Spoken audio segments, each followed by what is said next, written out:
Conor McGregor is getting desperate for a fight as the UFC continues to shy away from locking him into a new fight date. McGregor has been waiting on the UFC to lock down a return for him since pulling out of UFC 303 with a broken toe. That was back in June, and now we're nearing October. According to Dana White, the Mac will fight in early 2025, but we've heard that before. Obviously, the Conor fight is something people are interested in. Is the winner of Chandler and Oliveira the opponent, or are you looking at maybe a new opponent? Is the winner of who? Chandler and Oliveira. It's going to determine when Conor comes back who the opponent is. Whenever Conor is ready and he comes back, he hit me up last night when he heard that I was here, and he's in New York right now and he is training. So. Previously, it was expected that Conor would fight in December until mysteriously he wasn't anymore. Now McGregor is calling for a locked-in date. In his most recent tweet and delete fest, McGregor took to Twitter and said, "I'm the most tested athlete on the UFC roster ×2. I deserve my fight date." He posted some sparring footage and said, "Let's launch a few of these in live play. Come on guys, let's go. Free the Mac." All right, there you have it, boys and girls. I'm not even going to respond to Conor's stupid little tweet acting like I dipped. The simple fact of the matter is, you are the most unreliable human being that has ever graced mixed martial arts. If Conor can finally get his house in order, if he can finally string together a couple of sober days, string together a couple of days where he's actually training and actually feeling good, and he can actually finally make good on his promise of the greatest comeback in combat sports history, if he can finally pony up, then I will fight Conor after I dispatch of Charles Oliveira. Or Islam Makhachev, you are next in 2025, and I will be the champion by 2025. 4 weeks ago, me and my wife, me and the team, me and the UFC, we sat down, and I'm not going to tell you what they told me when Conor's return date was, but it was very, very easy for me to say, hell no, I'm not waiting for this dude anymore. You know why? Because it's never a concrete date with Conor. The only way he comes back to the UFC, that road goes straight through Nashville, Tennessee, and he's going to fight me because he has to prove to the entire world that he's not actually scared of me. And I've been very hesitant to say that because I don't want to sound like a douche, but the man signed a check with his mouth that his behind could not cash, and he realized, okay, I did the Ultimate Fighter, that was fun. Now wait a second, I actually have to fight this guy. I truly believe that if Conor McGregor was lined up against anybody in the entire world whose name was not Michael Chandler, he would have showed up on June 29th, but he didn't. Unfortunately for McGregor, it looks like he's getting slow played by the UFC for some reason. It could be that Jake Paul's theory is right. For the people at home who don't understand it, basically, they're like, why is Conor not fighting? So Conor has 2 fights left on his fight deal, but the UFC is trying to renew their rights deal because they license their content, which are the fights, to platforms. So they're trying to renew their deal with their negotiating multiple people, but let's say it's going to go with ESPN. They're trying to renew the deal and get him the most amount of money. So a part of that negotiation is, hey, we have Conor McGregor for 2 more fights. But if he were to fight now, that wouldn't be a part of the negotiation. The company would be like, oh, yeah, well, you only have Conor for one fight.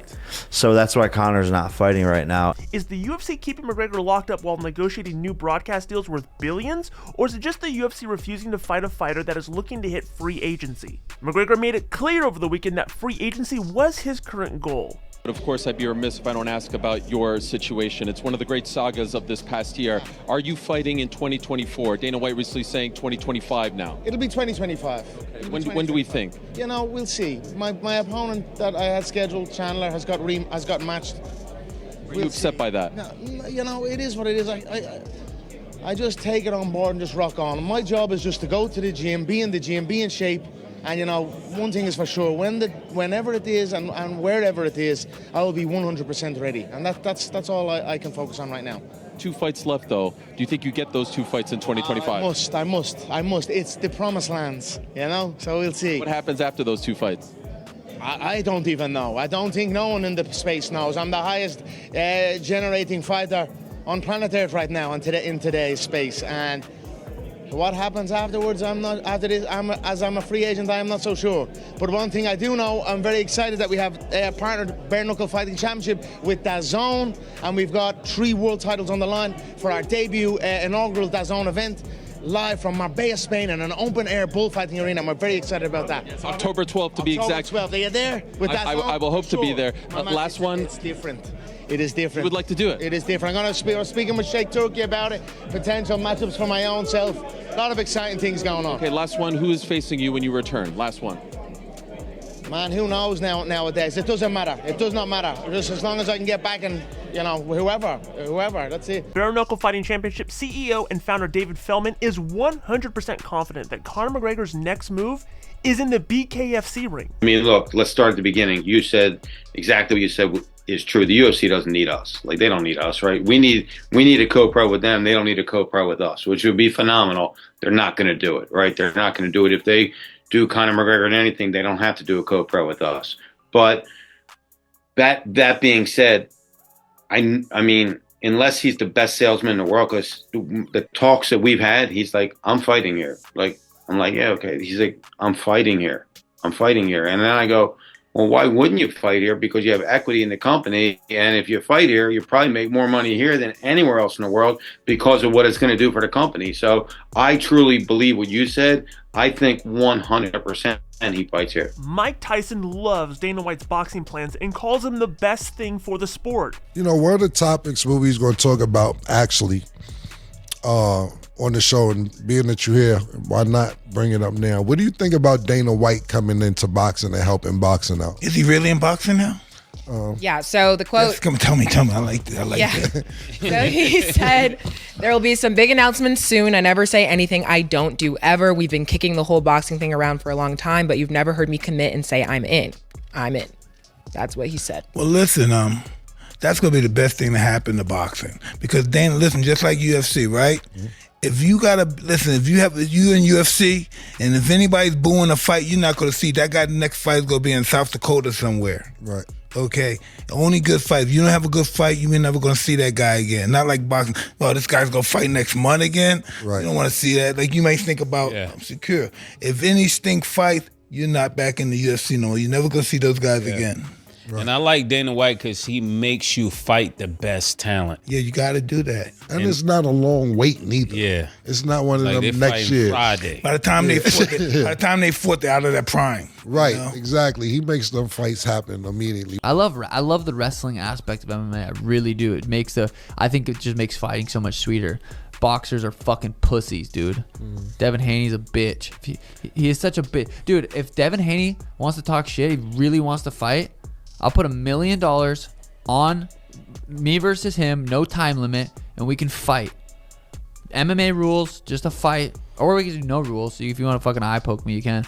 Do a real fucking fight. If you want to talk shit on Twitter, we can really, really actually fight. Ooh, I like it. Or just don't talk shit. One of the two. Either don't talk shit or let's actually fight. Jamal Hill explains why Khalil Roundtree can give Alex Pereira problems at UFC 307. Yeah, I'm gonna go out there. Like I've already, I've been documenting. I haven't changed my tune. It's a weird booking. You know what I mean? It's a weird booking. I mean, but it is what it is. But then at the end of the day, you look at it, it's still a good fight. It's still a good fight when you look at it on paper. It's like, does he deserve to be there? Probably not, but in terms of fan value, I think the fans are going to have 100%. A good time watching this. Whoever wins is going to be all stand-up. It's going to be a knockout. Yeah, 100% is going to be a knockout. What if it goes 25 minutes, them just teeing up each other? That should be crazy. I don't see it. I don't see that. I don't see that because I don't think Khalil don't have a 5-round gas tank. Yeah. Khalil don't have a 5-round gas tank, and he's gassed at paces that were much slower than the pace that he's gonna have to fight with Alex. Now Alex he's gonna come out slow. He's gonna come out, take his time to kind of close in and try to find a shot.